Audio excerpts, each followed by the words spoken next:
امام الانبیاء حضور ختم المرتبت صلی اللہ علیہ وآلہ وسلم حجر انور سے نکلے اور جو ہی حضور نبی رحمت صلی اللہ علیہ وآلہ وسلم مصلی پر تشریف فرما ہوئے تو حضور کو دیکھ کر کے تمام صحابہ ادب سے کھڑے ہو گئے. جو ہی یہ امٹتا ہوا پیار دیکھا تو حضور کی نظر پلٹ کے کئی سال پیچھے چلی گئی اور ابوا کی وادی میں اپنی ماں کی قبر پہ کھڑا ہوا اپنے آپ کو پاتے ہیں حضور. اور پھر ایک جملہ کہا الحاوی للفتاوی کے اندر امام سیوطی نے اس کو بڑی تفصیل سے لکھا ہے کہ چشمان رحمت سے آنسو ٹپکنے لگے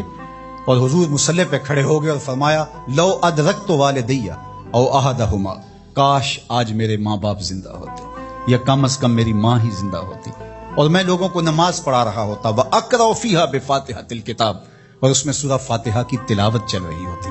پھر میری ماں کو میرے ساتھ اچانک کوئی کام یاد آ جاتا، وہ دروازے پر آتی اور چلمن سرکاتی اور مجھے بیٹا کہہ کے آواز دیتی. فرمایا لوگوں نماز چھوڑ کے پہلے ماں کی بات سن لیتا.